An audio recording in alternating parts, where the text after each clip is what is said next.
fait pour moi c'est la rentrée, donc je vais commencer à préparer mes affaires parce que étant donné que je vais partir dimanche et que je dois faire ma valise, je me suis dit que 2 jours avant je vais commencer à préparer mes affaires, donc faire tout ce qui est mettre des étiquettes, refaire ma trousse, déballer des trucs et tout. Et en même temps je me suis dit je vais peut-être un peu parler en même temps, donc voilà, c'est un concept de vidéo que je n'ai jamais fait. J'espère que bah voilà, ça plaira. En vrai déjà, j'ai pas mal racheté de choses que j'avais déjà dans ma trousse que j'avais depuis la cagne. Parce que je me suis dit que cette année je voulais vraiment changer énormément mes affaires. Je sais pas pourquoi, je voulais beaucoup de changements cette année. Donc en vrai je vais récupérer des trucs qui est dans cette trousse. Mais je vais aussi la garder, bien sûr, je vais garder ce qui reste, qui fonctionne. Bien entendu, je ne vais pas jeter, je ne gâche pas. Mais cette trousse-là, elle va rester en fait chez moi, ici. Et j'en ai acheté une nouvelle. Donc voilà, j'ai juste acheté celle-ci. Par contre, j'ai peur qu'elle soit trop petite. Honnêtement, c'est la seule que j'ai trouvée parce que, en fait, il n'y a pas vraiment beaucoup de papeterie chez moi. Le problème, c'est que j'ai pas... en fait, j'aurais dû acheter des affaires en avance à Paris avant de partir en juin. Mais j'ai pas eu vraiment l'idée. J'ai peur quand même que ce soit petit parce que j'avais une autre transparente, un chouïa plus grande en cagne et en fait elle s'est cassée en cours de route. Vraiment la tirette elle s'est cassée là, vers là. Et j'ai dû en acheter une d'urgence et j'avais acheté celle-ci en fait. Voilà. Mais je trouve en fait le problème c'est qu'elle est trop grande et trop volumineuse. Il y a énormément de place dans cette trousse. Elle va acheter tout ça. Donc en vrai j'ai pas acheté des masses. J'ai aussi racheté des stylos cristal en fait parce que j'aime pas les... Il y a ceux-là qui existent. Enfin ceux-là, c'est pas les mêmes en fait. C'est pas exactement ceux-là mais c'est les blancs. Enfin ils sont comme ça mais ils sont transparents et ils sont pas jaunes. J'aime pas du tout en fait parce que je sais pas, généralement ils fonctionnent plus chez moi. Ils fonctionnent pas jusqu'à la fin. Donc déjà je vais peut-être trier ce que je vais récupérer. Donc je pense que je vais reprendre déjà mon taille crayon. Logique, j'en ai pas racheté. Voilà donc je l'ai vidé. En vrai ça je vais le reprendre parce qu'il est pas fini. Les Tipex, j'ai une clé USB mais j'ai un Mac et j'ai 2 ordinateurs mais il n'y a que le Mac que je prends parce qu'il est petit alors que l'autre que j'ai il est volumineux et c'est le Mac n'a pas de clé de port USB. Donc en fait il faut que j'achète en gros un adaptateur qui fasse prise, je sais pas si c'est un USB-C la prise, je sais pas trop, vers USB normal. Donc bon, j'ai vu le prix, je crois que c'est 30 €. J'avoue que pour le moment je vais peut-être pas m'embêter. Je vais peut-être pas m'embêter à en racheter un tout de suite. Donc aussi je vais prendre ma petite règle, elle va être pratique. Parce que je souligne quand même des trucs. Mais j'ai pas envie de prendre des règles 30 cm comme je faisais au collège et au lycée parce que ça ne sert plus à rien. J'ai aussi récupéré mes cartouches d'encre parce que j'en ai beaucoup. Et parce que ouais, généralement j'écris au stylo encre, j'écris très peu. Enfin, j'écris au bic quand même, mais je préfère largement écrire au stylo encre parce que j'écris très mal en fait au stylo bic. Mon écriture est horrible. J'avais dû passer en cours d'année de cagne avec le stylo encre parce que j'écrivais tellement mal que les profs parfois ils disaient que pas ma copie était torchon non plus mais elle était pas très très belle. Après j'ai un stock à Paris de cartouches d'encre mais c'est pour pas gâcher ou c'est pour pas qu'il y en a une qui se perce dedans dans la trousse parce que c'est déjà arrivé parce que là il y a déjà plein d'encre dedans. De la colle, oh punaise, est-ce que j'ai vraiment besoin de colle? Laquelle n'est pas vide. Je pense que celle-là c'est bon. La colle j'en utilise jamais mais je suis sûre que si je ne la prends pas, ça sera foutu. Je vais reprendre mon ciseau aussi. Je vais remettre ça. Et je pense oui quand même que je vais quand même prendre... Ouais, je vais juste ouvrir ce paquet là au pire. Et je vais laisser les anciens stylos ici. Hop. Ensuite j'ai pas pris de critérium. Il faudrait... Je vais peut-être en mettre 2. Un effaceur. Bon. En fait j'ai toujours peur parce que étant donné que je ne ramène pas mes fournitures scolaires à Paris, en fait c'est débile, je ne sais même pas pourquoi je ne le fais pas, mais parfois je suis en rate d'affaires et alors que j'en ai ici et du coup il faut que je les rachète et je perds de l'argent pour rien. Donc voilà, j'ai pris ceux-là, je vais en prendre 2, racheter aussi une gomme. Alors techniquement j'en ai une mais en fait elle est tellement sale parce que ça fait tellement longtemps que je l'ai, je crois que ça fait 3 ans que en fait quand tu gommes t'as des sortes de traits noirs dégueulasses que je n'aime pas du tout. Bon après, est-ce que c'est nécessaire après d'avoir mis là-dedans de mettre encore un plastique? Honnêtement. Après on se plaint qu'on pollue, mais en même temps ils nous mettent tellement de plastique dans des affaires. C'est un truc de ouf. Je vais aussi prendre un effaceur parce que faut bien que j'efface si j'ai fait des bêtises. Quand j'efface en vrai je prends jamais la mine là parce que toutes mes années de collège-lycée, à chaque fois ce bout là de n'importe quelle marque, en fait il commence à couler et ça écrit de manière dégoûtante et du coup je réécris toujours en fait au stylo bic. Ensuite je vais reprendre un Tipex parce que je pense qu'ils sont à moitié vides et mettre 2 Tipex à moitié vides dedans dans la mini trousse, ça va pas le faire. Et j'ai racheté aussi des stabilos parce que en fait,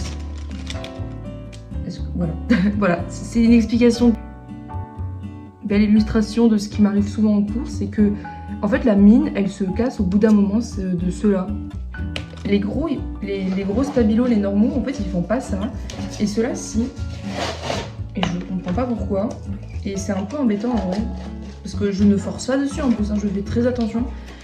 Mais du coup, à chaque fois dans la trousse, quand je l'ouvre, je me rends compte que j'ai des stabilos qui sont cassés. Pris des couleurs normales, donc ils sont quand même chers pour 4 stabilos un peu pastel. Donc je suis pas sûre qu'elle va faire, mais au pire les stabilos je les mettrai dans... J'ai une trousse à crème couleur. Donc je crois qu'en fait je vais faire ça en fait. Je vais vraiment mettre les stabilos dans la trousse à crème couleur. Donc voilà, là la trousse elle est faite. Et ça c'est ma trousse à crème couleur. Il y a beaucoup trop de trucs.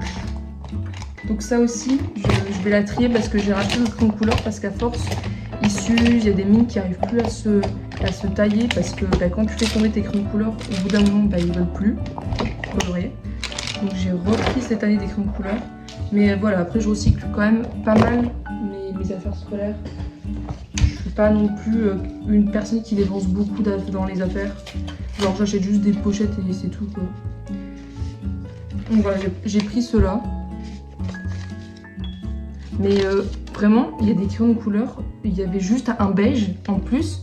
Il coûtait quasi 4 €. Enfin, ça va, genre c'est des crayons de couleur. C'est le b.a.-ba de tout le monde quoi.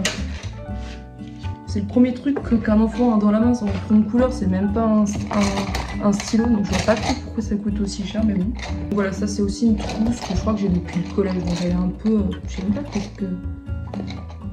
Je sais pas qu'est-ce que c'est comme... Peut-être s'il y a un stabilo ou un feu qui a décoloré dedans, je sais pas trop. Mais voilà, elle a toujours fait l'affaire, donc c'est très bien. J'ai pris aussi des Bristol, parce que cette année j'en ai beaucoup utilisé parce que j'avais un petit classeur de fiches et j'apprenais ma grammaire et tout là-dedans. Et en fait à force, j'avais plus de fiches, je crois que j'ai plus, ouais, là il n'y a plus qu'un paquet comme ça. Donc j'ai racheté des comme ça cette fois-ci, avec les couleurs autour, alors que l'autre fois j'avais des blanches normales, ou en bleu, en jaune et tout. Mais en fait le jaune, c'est pas très beau, parce que quand vous écrivez justement avec ça, en fait ça fait une couleur noire caca, et j'aime pas du tout. Donc j'ai repris des blancs, je préfère. Donc là ça va être pour les pochettes, donc je vais le faire maintenant. Mais je vais mettre des étiquettes par matière comme ça, voilà, je m'y retrouve. Et puis de toute manière, là j'ai acheté une pochette par matière, dont une pochette que je garde toujours sur moi avec des feuilles, des papiers importants et des trucs comme ça. Je crois 1, 2, 3, 4, 5. Donc j'ai acheté 4 pochettes comme ça, transparentes, plus une pochette, ça sera pour les feuilles, ça sera la pochette permanente. Donc celle-là je pense pas mettre d'étiquette dessus. Donc aussi j'ai pris mon nom, enfin j'ai enfin imprimé mon emploi du temps, et alors que je montre, de toute manière je vais vous montrer l'inscription pédagogique après, je sais pas si on voit bien, mais du coup en matière j'ai pris humanité numérique, fiction et expérience au 18e. Donc ça c'est un séminaire fiction expérience, journaux personnels et correspondance également, et séminaire sur la nausée, comme c'est indiqué, c'est un séminaire. Au moins voilà, vous voyez à peu près comment ça donne l'emploi du temps. Donc en vrai je suis vraiment contente parce que là j'ai un trou les vendredis, et ça m'arrange parce que j'ai des rendez-vous médicaux que je dois absolument avoir toutes les 2 semaines les vendredis. Donc au moins je peux les prendre, parce que étant donné que mes rendez-vous médicaux sont ici, donc il faut que je rentre en fait. Et le TGV TGV ça dure quand même 2 heures et ça coûte cher. Donc au moins je le passe après le week-end ici, et au moins maintenant j'ai des week-ends de 3 jours, ça je suis contente. Plus quand j'aurai les séminaires les samedis, au moins j'aurai un jour de repos entier où je serai pas en cours et tout. Après peut-être que j'irai à la bibliothèque en vrai. Mais voilà. Et aussi je suis Oupsie. Je suis super étonnée, je pensais que j'allais avoir plus de cours ou le même volume horaire de cours que l'an dernier. Et en fait, vraiment, j'ai tellement moins de cours. Après, je le sais très bien, hein. Moins il y a d'heures de cours, plus il y a de travail personnel par derrière, hein. C'est obligé de venir, il y a déjà le mémoire qu'il faut écrire et tout. Mais et voilà, je mets les matières là parce que sinon je vais pas les retrouver. Ça se voit que c'est du neuf parce que je galère à écrire, enfin que je galère à ouvrir le stylo. Donc je crois que je vais écrire en majuscule, tout simplement. Mais ouais, je sens que ça va être beaucoup de travail personnel. Bah après ça ne change pas d'habitude. Mais même en prépa, j'avais tellement plus d'heures de cours que ça. Bon après j'avais beaucoup plus de matières. Et les matières, on les avait pas une fois par semaine, mais plusieurs fois par semaine. Là je n'ai qu'une fois par semaine le truc. Bon après je vais pas m'en plaindre, mais ça va demander beaucoup de travail personnel. Mais d'un côté je me dis que voilà, tant mieux, au moins je vais travailler et tout cette année, pas comme l'an dernier où en fait je me sentais tellement pas concernée l'an dernier par les cours que en fait ce qui s'est passé en L3 et qui m'est beaucoup déjà arrivé dans ma vie, c'est que j'ai toujours pas des projets à côté, mais je me sens pas concernée parfois par mes études parce que je pense à l'avenir, dans le sens où l'année dernière je m'en foutais de l'EMA, vraiment, honnêtement. Mais c'est parce que je passais les concours de journalisme et moi je voulais, vous voyez. Et en fait je me sentais pas impliquée dans l'EMA parce que je me disais bah je suis juste là un an, après je ne suis plus là. Ce qui fait que en effet je me sentais pas impliquée et j'étais très dispersée parce que en fait j'aime bien faire plein de trucs, je suis intéressée par plein de trucs en même temps. Et ce qui fait qu'en fait je suis jamais à 100% dans quelque chose, mais je suis toujours divisée par exemple là j'étais peut-être à 20% dans l'EMA, après les concours m'intéressaient à 20%, ensuite je faisais d'autres trucs à côté qui faisaient que, et en fait ça fait qu'à chaque fois ben, je suis pas dans mes études en fait, enfin c'est même ce que j'ai remarqué en prépa, c'est que je savais que l'ENS ne m'intéressait pas, que je le voulais pas, donc ben, j'ai pas travaillé pour. Et maintenant je me retrouve à regretter de ne pas avoir travaillé pour, et je regrette quasiment de ne pas avoir fait une 3e année en prépa pour rester de le concours.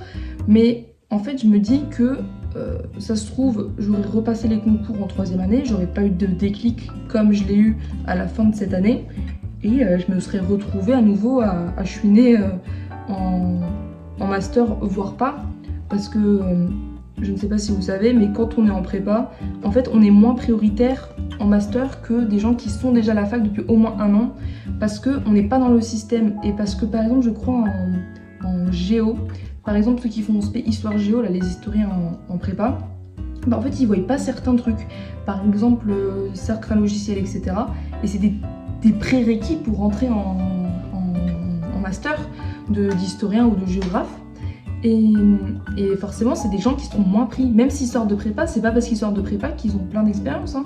Vraiment la prépa c'est pas la même chose que la fac, on peut pas comparer en fait. Il y a des trucs que j'ai jamais vu en prépa, que j'ai vu l'année dernière à la Sorbonne, vous voyez.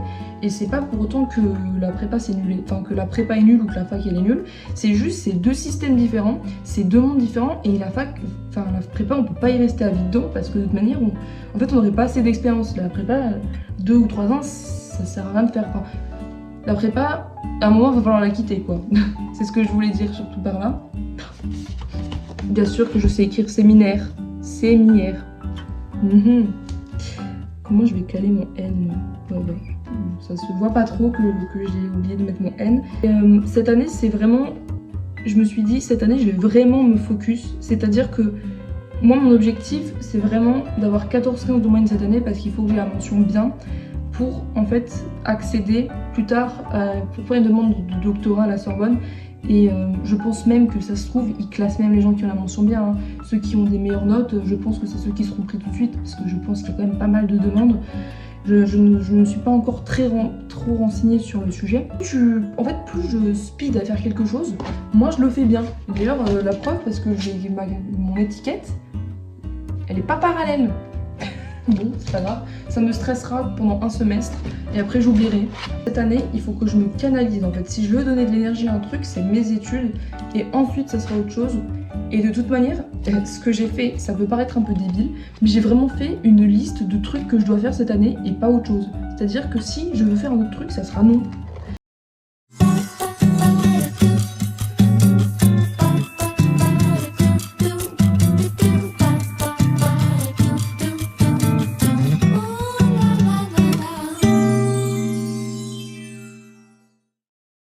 Voilà, j'espère vraiment que dans un an, en juin ou en juillet, quand je ferai une vidéo, j'ai fini ma première année de master, je vous dirai que j'ai eu au moins 14. Vraiment, il faut m'attendre au tournant. Si j'ai pas 14, vous avez tous le droit de m'insulter en commentaire. Voilà, vraiment, je trouve des sources de motivation. C'est ce que j'ai essayé de faire, d'être motivée, de préparer en avance ma rentrée, de commencer à lire les œuvres, de commencer à retravailler en chouïa. Parce que vraiment, ça fait depuis fin mai que j'ai pas bossé des cours et trucs comme ça. Parce qu'après, il y avait les partiels. Après, c'était fini. Donc ça fait juin, juillet, août, septembre, ça fait 4 mois que j'avais pas touché à un cours et tout. Bon, après je lis, vous voyez, pendant les vacances, je lis des livres, des romans, mais c'est des trucs, oui, il y a des classiques et tout, mais il n'y a pas de, je suis pas en train de figer le livre, je suis pas en train de faire une analyse stylistique dessus ou des trucs comme ça. Donc cette année, là je me suis remise un peu, j'ai commencé à faire des petites fiches, des fiches toutes bêtes. Par exemple là, je vous ai dit, j'ai la nausée à lire et j'ai aussi, comment ça s'appelle le livre, c'est une correspondance de Paul Valéry. Et j'ai commencé même à faire une biographie sur Sartre et revoir quelques idées philosophiques qu'il a. D'ailleurs, j'ai l'Alzheimer. Est-ce que je vous ai déjà montré comment, du coup, ce que ça donnait? Et voilà. Donc ça, c'est toutes les pochettes. Alors, vous vous demandez peut-être la langue que j'ai reprise parce que je ne l'ai pas dit, ou si vous n'avez pas lu l'emploi du temps. Du coup, j'ai repris italien A2 avec le Cial. Donc l'année dernière, j'étais en A1. Et j'ai pas de pochette en fait, j'ai jamais montré, mais j'ai un petit carnet noir comme ça, grosso modo un petit carnet, et je note les cours dedans, voilà, donc ça fait le taf, et voilà. Donc j'espère que je vais y arriver, parce que cette année je voudrais passer le A2 ou le B1 d'une certification, je ne sais plus comment ça s'appelle, enfin comment ça se prononce, surtout je crois que c'est le CILS, C-I-L-S, et il y a un autre truc en parallèle. À Paris, il y a un institut d'italien à Paris, et cet institut, il permet de passer à Paris justement les certifs, parce que sinon il faut aller dans des villes genre, faut aller à Rome, faut aller à Perugia, un truc, je ne suis plus sûre du nom de la ville, mais il y a 2 ou 3 universités en fait qui collaborent avec cet institut italien à Paris, et ça permet de passer la certif à Paris. Donc il y a une épreuve écrite, orale, enfin il y a un oral, il y a une épreuve écrite, et je crois qu'il y a une épreuve d'écoute, mais après c'est pas très compliqué, c'est du niveau A2, B1, enfin il y a tous les niveaux, mais moi je vais passer A2 ou B1. Je le fais surtout en fait déjà pour me positionner, mais aussi comme ça j'ai une vraie certif que je pourrais prouver que vraiment je fais de l'italien et que je suis vraiment intéressée.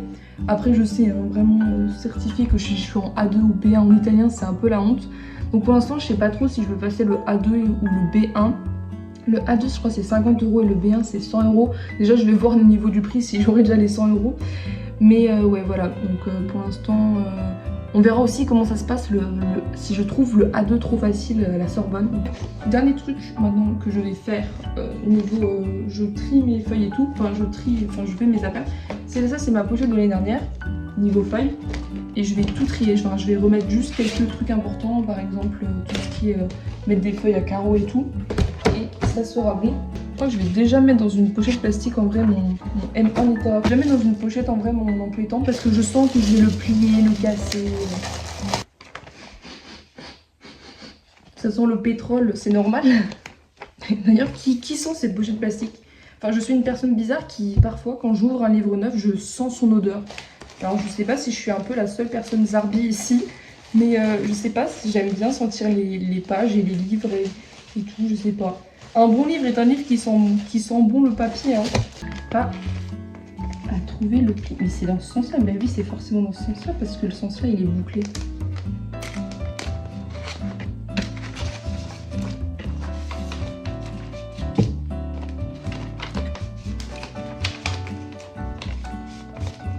Voilà, donc ça, je le mettrai en pâte à fixe chez moi à Paris. Je le mets toujours sur un des murs. Comme ça, j'ai l'emploi du temps. Et les salles aussi.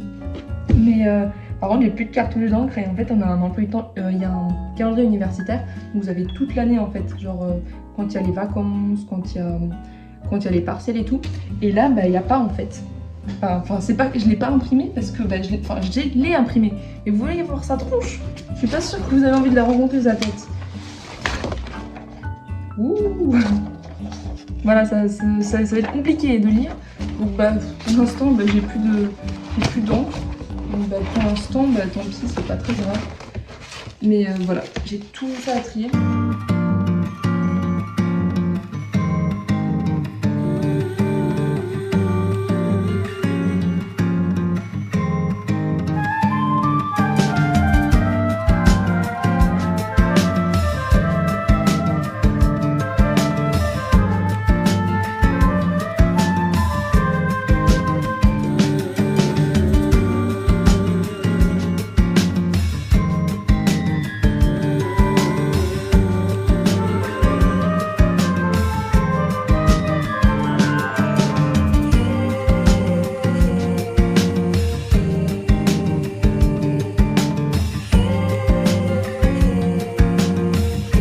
On a fait la pochette, ça, les 2 trousses et les autres pochettes. Je vous montre rapidement le pédagogique. Donc voilà, en fait ça se présente comme ça. Là du coup vous voyez l'intitulé de votre master, votre licence. Donc vous êtes inscrit. Et ensuite voilà, moi c'est comme ça que ça se présente pour cette année. Donc je montre parce que en fait j'avais pas montré l'année dernière et pas mal quand on rentre en licence après en L1 ou après la prépa, on ne sait pas souvent comment ça se présente en fait, comment on appelle ça, l'inscription pédagogique. Donc je vous montre rapidement, voilà. Donc ici par exemple en enseignement fondamentaux, même moi je me perds. Donc là j'avais 2 choses obligatoires à prendre, méthode de la spécialité et initiation à la recherche. Et parmi tout ça, méthode de la spécialité, vous devez choisir, voilà, un des éléments, donc c'est écrit là. Puis là par exemple je devrais en rechoisir un, voilà. Ensuite en langue vivante de mon côté j'ai tout ça, plus là c'est les cours du CIAL qui se divisent voilà, en plusieurs langues. Par exemple moi j'ai CIAL italien et ensuite vous avez 3 CIAL, donc le A1 hybride, le A1 présentiel ou le A2 hybride. Plus ensuite là il y avait tous les séminaires, donc je suis pas sûre de vous montrer toutes les catégories, hein, vraiment c'est juste pour vous illustrer, voilà. Donc, par exemple là c'était tout ça, je pouvais choisir également comparer et c'est là que les problèmes se présentent, c'est que souvent parfois il n'y a plus de place quand faut vraiment y aller tout de suite quand il y a l'inscription pédagogique, parce que ensuite là il faut choisir. Bon, moi j'ai par exemple ici masqué gros complet, vous voyez ici il y a tout ça qui est pris. Ensuite là c'est moi je n'ai qu'1 heure de cours possible, mais quand on a des TD comme moi j'avais en licence, vous avez les choix des TD possibles et là c'est par rapport au directeur de mémoire, donc ça concerne pas les gens en L3. Mais voilà, et généralement la Sorbonne, quelques semaines avant l'inscription pédagogique, elle vous met en fait les horaires des cours possibles, donc n'hésitez pas à entre guillemets fabriquer votre emploi du temps en avance. Donc si c'est le matin à 10h, soyez tout de suite connectés parce que les places vont très très vite. Et également pour ceux qui sont paniqués, parce qu'il y en a pas mal qui m'envoient des messages paniqués, au premier semestre, l'inscription pédagogique, je crois, dure jusqu'au mi-octobre, donc au début octobre, je ne sais plus trop. Donc ne vous inquiétez pas en fait, vous pouvez vous connecter, vous pouvez faire l'inscription pédagogique, vous pouvez la faire 40 fois par jour si vous avez envie, pour voir si vous avez des cours qui manquent. Par exemple moi si je voulais le 15 à 17, ça se trouve demain il sera disponible en fait, ou dans 5-6 heures, ça dépend en fait, parce que les gens ils se ruent sur les cours mais ensuite ils les remodifient pour avoir un meilleur emploi du temps ou parce qu'il n'y avait plus assez de place et tout. Donc n'hésitez pas à relancer votre inscription pédagogique. Par contre c'est au 2e semestre, elle ne dure qu'1 semaine je crois, ou 1 semaine et demie, 2. Donc là faites plus attention, de toute manière il y a le calendrier sur la Sorbonne, n'hésitez pas à le consulter. Donc voilà, ça c'est pour toutes les personnes qui se demandaient comment fonctionnait l'inscription pédagogique, comment ça se présentait et tout. Voilà, ne pas paniquer, vous avez normalement vos cours. Moi l'année dernière, l'inscription pédagogique, le jour J, j'ai pas eu les cours que je voulais. 2-3 jours après, j'avais les cours que je voulais avoir. Donc vraiment, Ça m'étonnerait que vous n'ayez pas ce que vous voulez, sauf si vraiment c'est un cours très pris, que tout le monde s'est rué dessus et qu'il n'y a pas assez de place. Là malheureusement ça arrive, mais voilà. Voilà. Je vous finis la vidéo comme ça parce que j'ai quasi plus de place. J'ai tourné quasi plus de 1h30 et j'ai quasi plus de place sur mon téléphone, j'ai vu, donc je vais vachement me débéger. Donc en tout cas j'espère que la vidéo vous a plu. C'est vrai que j'ai pas souhaité bonne rentrée et tout, mais j'espère que elle s'est bien passée parce que bon, du coup je vous la souhaite grave en retard. Bisous bisous.